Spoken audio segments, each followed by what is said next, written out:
I've been asked what I said when I walked into that kitchen. People want to know if I screamed, if I flipped the table, if I lost my mind. The answer is no.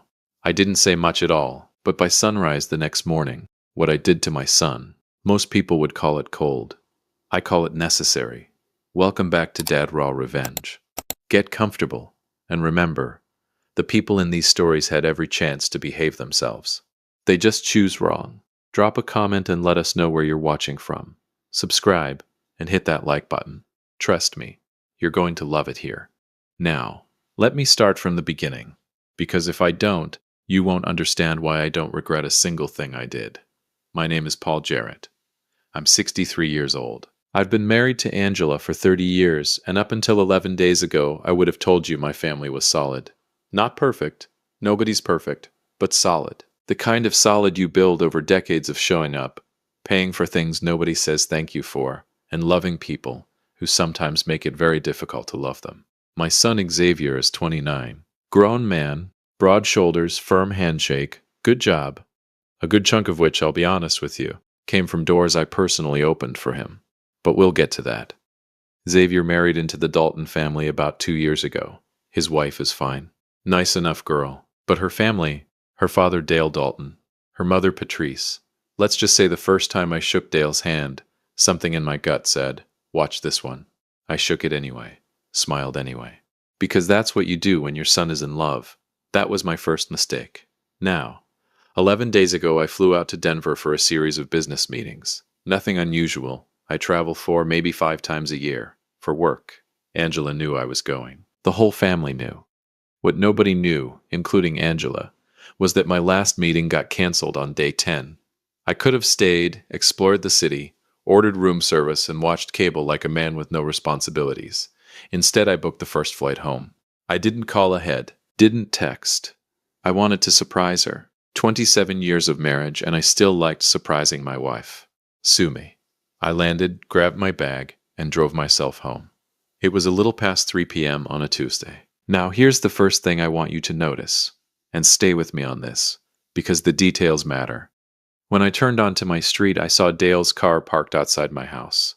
That silver Buick he loves like it's a personality trait. Parked right there in my driveway, like he paid the mortgage. I felt that thing in my gut again. I told myself I was being paranoid. Maybe they'd just come for lunch. Maybe Xavier had them over. People visit. It's normal. I was tired and reading into things. I parked, grabbed my bag, and walked to the front door. The house was loud. Not loud in a party way, loud in a layered way. Like 2 different worlds were happening under the same roof at the same time. From the back of the house, from the direction of the kitchen, I could hear laughter. Loud, comfortable, relaxed laughter. Dishes. Conversation. The sound of people who had absolutely nowhere else to be and not a care in the world. And from the living room, silence. The wrong kind of silence. I pushed the door open, and I saw her. Angela was on the floor, not sitting, not resting. On the floor. Her back was against the base of the couch, her legs out in front of her, and her hand, her right hand, was pressed underneath her nose. Her white blouse had a stain on it that I recognized immediately, and I felt my stomach drop straight through the floor. Blood. Her eyes found mine the second I walked in. And I want to tell you something. I have seen my wife cry at commercials. I have seen her cry at other people's weddings. I have seen her cry because a song came on the radio that reminded her of her mother. I have never in 27 years seen her look the way she looked at me in that moment. Like she had been waiting. Like she had been holding on. Like the moment she saw my face, something in her finally said, "Okay, he's here. You can let go now." And that is the image that sealed everything that came after. I did not panic. I want to be clear about that. I am not a man who panics. I dropped my bag, crossed the room, got down on one knee, and I called 911. Right there. No hesitation. While the dispatcher walked me through keeping her calm and upright, while I was checking her pulse and wiping blood from her face with my bare hand, I could still hear them, from the kitchen, laughing, my 29-year-old son, and Dale and Patrice Dalton, laughing like they were at a dinner party, like nothing in the world was wrong, like my wife wasn't 11 feet away from them bleeding on the living room floor. I want you to sit with that for a second. I really do. Because I had to. The paramedics arrived in 8 minutes. 8 minutes that felt like 8 years. They came in fast, professional, calm, the way people are when they've seen real emergencies and they know exactly what to do. They checked her vitals immediately, and the lead paramedic, young guy, couldn't have been more than 32, name tag said, Briggs, looked up from the blood pressure cuff with an expression that told me everything before he even opened his mouth. Mr. Jarrett, he said quietly, your wife is in hypertensive crisis. Her pressure is critically high. This didn't just happen. This has been building. She needed attention before this point. He said it professionally, clinically, without accusation. And I looked toward the kitchen, where the laughter had finally gone quiet. And I felt something shift inside me. Something that had been hot and frantic a few minutes ago went very, very still. Cold, actually. I held Angela's hand until they lifted her onto the stretcher. She squeezed my fingers. I squeezed back. Twice. Our thing. 27 years of our thing. Then I stood up, straightened my jacket, and walked toward the kitchen. Now, before I tell you what happened next, I need you to understand something about me. I am not a violent man. I am not a man who screams or throws things or makes scenes in his own home. But I am absolutely, without question, a man who handles things. And it was time to handle something. If you've been listening for a while, do us one quick favor. Subscribe. A lot of people listen without ever doing it, but it costs you nothing and means everything to us. Thank you, genuinely. I've walked into a lot of rooms in my life. Boardrooms where millions of dollars were on the table. Hospitals when people I loved were fighting for their lives. Courtrooms, churches, gravesides. I've walked into rooms that changed everything and rooms that changed nothing. But I want to tell you, nothing, and I mean nothing, has ever felt like walking into that kitchen that afternoon. The laughter was gone, finally, like somebody had reached over and clicked it off with a switch. The three of them were just sitting there. Xavier at the head of the table, Dale to his left, Patrice to his right, surrounded by plates of food and glasses of sweet tea like they'd just finished a perfectly lovely Tuesday afternoon meal. In my house, while my wife bled on my floor, I stood in the doorway for a moment, just stood there. I've learned over 63 years that the most powerful thing a man can do when he's furious is slow down. Every instinct in your body says speed up. Raise your voice, move fast, make them feel the size of what they did. But slow is scarier. Slow means you're in control. Slow means you've already decided what's going to happen, and nothing they say is going to change it. So I stood there, slow, quiet, and I looked at my son. Xavier stood up. I'll give him that. He stood up the moment he saw my face, which tells me somewhere in that 29-year-old brain of his he already knew. You don't stand up like that unless you know, Dad, he started. I held up one finger, just one, and he stopped. I turned to Dale first. Dale Dalton, silver-haired, tan, the kind of man who'd never worked a job he didn't also own. He had his hands folded on my dining table like he was chairing a meeting, like he was comfortable, like he belonged there. I looked at him for a long moment. Then I said, and I kept my voice so calm it probably scared them more than shouting would have, "Get out of my house." Dale blinked. Patrice put her sweet tea down. Xavier opened his mouth. Dad, just let me explain. I'm not talking to you yet, I said. Still calm, still slow. I said, get out of my house. Both of you, right now. Dale shifted in his chair and did the thing I knew he was going to do. He tried to be reasonable, tried to be the measured, rational adult in the room. He leaned forward slightly and said, Paul, I think if we all just take a breath here. Dale. He stopped. I didn't ask for a breath. I didn't ask for a conversation. I asked you to leave my house, and I'm only going to say it one more time. Now here's the part I need you to pay attention to, because this is where it gets interesting. She grabbed her purse, touched Dale's arm, and gave him the look that wives give husbands when they're saying, not now, not here, let's go. Dale got up slowly, the way men do when they want you to know they're leaving by choice, not by instruction. As they passed through the living room on their way to the door, they saw her, Angela, on the stretcher now, oxygen mask over her face, IV line in her arm, Briggs and his partner working efficiently around her. Patrice stopped walking. Her hand went over her mouth. Dale went completely still. And I watched them look at my wife, at the blood still faint on her collar, at the way her eyes were closed, at the tubes and the equipment, and I watched the color drain out of both of their faces. Good. I needed them to see that. I needed that image burned behind their eyelids. They left without another word. The front door clicked shut behind them, and suddenly the house was very, very quiet. Just me and Xavier. He was still standing at the kitchen table, hands at his sides, jaw tight. He had his mother's eyes, always had. And right now those eyes were doing that thing where they couldn't quite decide whether to be defensive or ashamed. I walked back into the kitchen slowly, and I sat down, right across from where he was standing. I sat down, folded my hands on the table, and I looked at him. "Sit down, Xavier." He sat. "Talk," I said, "and I want all of it." He exhaled, ran a hand over his face. And then he started, "And here's where I need you to really stay with me, because what came out of my son's mouth in the next 4 minutes rearranged everything I thought I knew about that afternoon."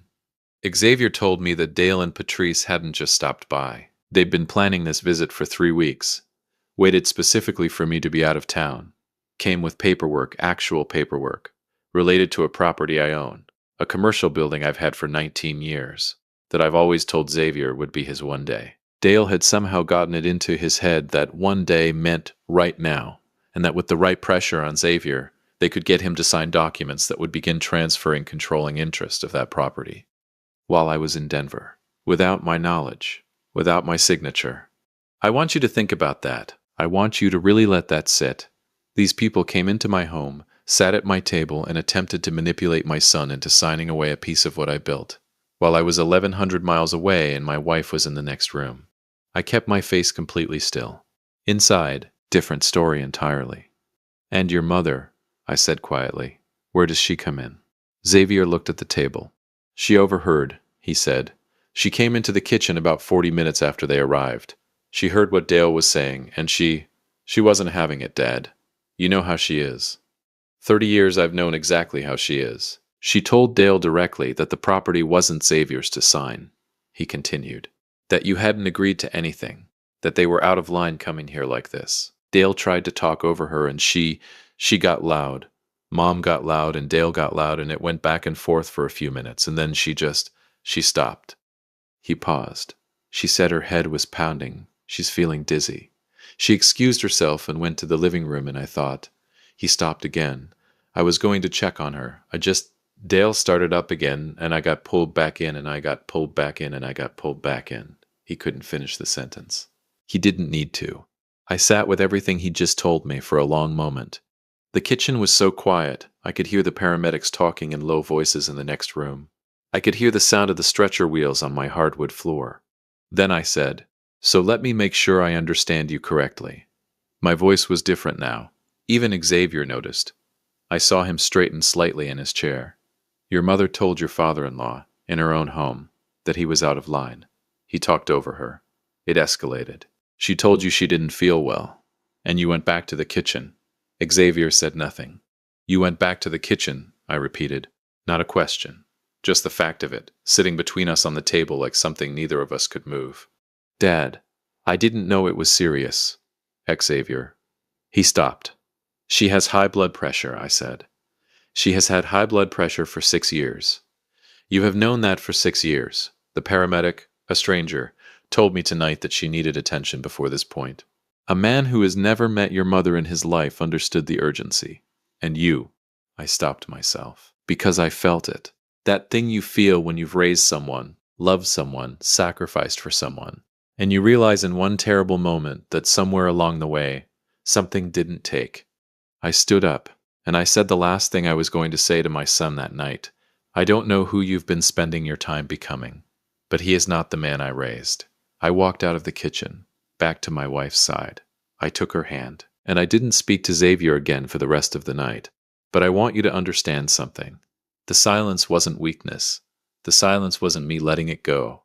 The silence was me thinking. And when Paul Jarrett gets quiet, when he gets very, very still, that's when you should be worried. There's a particular kind of quiet that settles over a house at 2 a.m. Not peaceful quiet. Not the kind you get after a good meal or a long laugh or a night where everything went right. I mean the other kind. The kind that has weight to it. The kind that presses down on your chest and makes every small sound. The refrigerator hum, the clock on the wall, the distant sound of a car passing outside, feel louder than it should. That's the quiet I sat in that night. Angela was asleep in our bedroom. Finally. It had taken the medication, the lowered lights, 3 of my pillows arranged exactly the way she likes them, and about 40 minutes of me just sitting on the edge of the bed holding her hand before her breathing evened out and her face, that beautiful exhausted face, finally relaxed. I watched her sleep for a long time. I thought about 30 years. I thought about the woman who married me when I had more ambition than money, who worked beside me when we were building everything from scratch, who raised our son with more patience than I ever had, more grace than he deserved, and more love than either of us probably recognized in the moment. I thought about her on that floor, and then I stopped thinking, and I started moving. I went to my desk in the study, sat down, opened my laptop, cracked my knuckles, and I went to work. Now, I need you to understand something about me before I walk you through what happened next. I am not an impulsive man. I don't make decisions in the heat of the moment, and I don't do things I'll have to undo later. Every single thing I did that night I had already decided in that kitchen, when Xavier was still talking, and I was sitting across from him, with my hands folded and my face completely still. By the time I sat down at that desk, I wasn't angry anymore. I was decided. And there is a profound difference between the two. The first call I made was to the bank. Yes, at 2 a.m., because when you've had the accounts long enough and you're the primary holder, there's a number on the back of your card that doesn't sleep. I've used it twice in 27 years. This was the third time. Xavier had been an authorized user on my primary credit card for 6 years. 6 years of charges I never questioned, never audited, never made him justify. Gas, groceries, dinners, subscriptions. That one weekend in Nashville he called a work trip that I'm fairly certain involved neither work nor a spreadsheet. Removed. The woman on the phone was professional and efficient. Took less than 4 minutes. She asked if there was anything else I needed. Not tonight, I said. Thank you. I hung up and moved to the next one. I moved on. Car insurance. Dropped from my policy before 3 a.m. The apartment. Now this one took a little more. I'd co-signed Xavier's lease 2 years ago when he and his wife moved into their place. Nice building. Good neighborhood. The kind of neighborhood that requires a co-signer with a certain kind of credit score and a certain kind of income. Mine. I called his landlord at 7 a.m. when I knew the office would be open. Man named Gary. Good guy. We'd spoken twice before. Both times pleasant, both times brief. This time I told him I needed my name removed from Xavier's lease at the earliest legally possible opportunity, and that I'd cooperate with whatever process that required. Gary paused for a moment, then said, "Everything okay, Paul?" "Everything is being handled, Gary," I said. "Thank you for asking." Every first of the month, quietly, without announcement or conditions, I'd been transferring money into Xavier's personal account. It started when he was getting on his feet after college. Then it became habit. Then it became something neither of us ever discussed, because we both just accepted it as part of how things worked. I logged in at 3:15 a.m. and canceled the recurring transfer. Permanently. Not paused. Not reduced. Canceled. I sat back in my chair for a moment after that one, because that transfer represented something beyond money. It represented a version of my son I'd been quietly funding, a comfort level, a cushion, a safety net that had maybe, possibly, allowed him to make the kind of choices a man makes when he knows somebody will always be there to catch him. Not anymore. Then came the calls I'm not going to apologize for. Over the years I'd made introductions for Xavier, opened doors, called in favors, behind his. There's a certain kind of currency that takes decades to build, and it lives entirely in other people's trust. I'd spent some of mine on my son, gladly, proudly. I spent the early hours of that morning taking it back. I called men I've known for 20-25 years. I was honest without being dramatic. I told them simply that Xavier would no longer be operating with my backing, my endorsement, or my name. That any courtesies they'd been extending on my behalf should be considered concluded. Every single one of them asked if I was all right. Every single one of them respected the call without pressing for details. That's what 63 years of integrity gets you.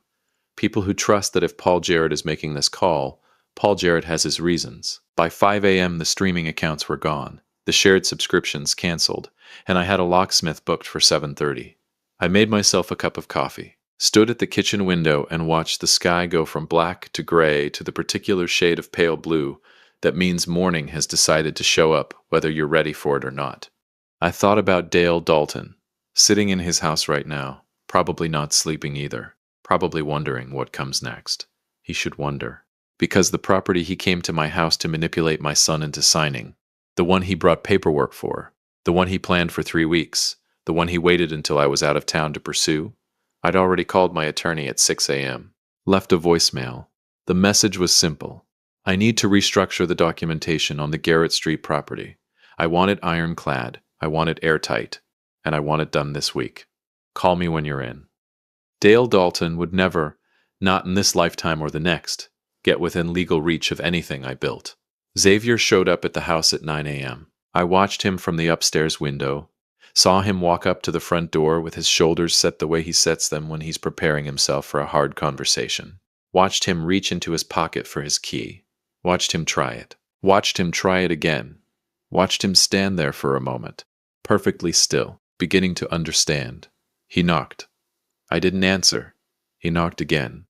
Nothing. He called. His phone was dead.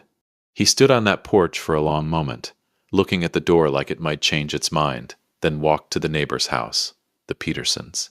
And I saw Barbara Peterson hand him her phone with the concerned expression of a woman who doesn't know what's happening but can feel that it's serious. My phone rang. I looked at the screen. Barbara's number. I picked up. There was a brief silence. Then, his voice was different. The defensiveness was gone. What was left underneath it was something rawer, something younger, something that reminded me painfully of the boy he used to be before the Daltons got their hands on who he was becoming. I let him have his silence. Then I said, "You let your mother lay on that floor, Xavier. You knew her condition. You knew what stress does to her body. And when she needed you, her son, you chose to go back to that table." He didn't speak. I could hear him breathing. "I love you," I said. "I will always love you. But love is not the same as access. And right now, every door I've kept open for you is closed." Another silence. Longer this time. "For how long?" he asked. Quietly. "Until you've become the kind of man who doesn't need me to answer that question for him." I hung up. I walked back to the bedroom. Angela was awake, sitting up against the pillows, morning light across her face, looking tired but present. Herself again. My wife again. She looked at me for a long moment. "Is everything okay?" she asked softly. I sat beside her, took both her hands in mine, looked at her, really looked at her, the way you look at someone when you almost lost them, and you need a moment to be grateful that you didn't. "Everything," I said, "is handled." She searched my eyes, then slowly she nodded, and she leaned her head on my shoulder.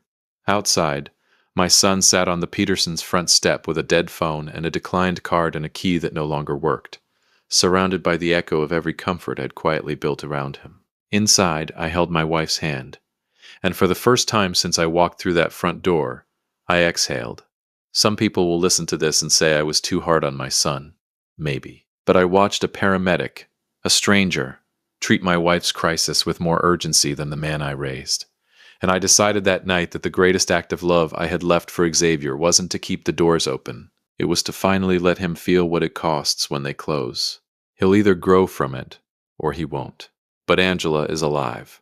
She is safe. She is home. And that is the only thing that matters. If you enjoyed this story, join our community by hitting that like button and subscribing for more real, raw, and family-centered stories. And share this with someone who will love it. And as always, thank you for being a part of this community. I will see you on the next one.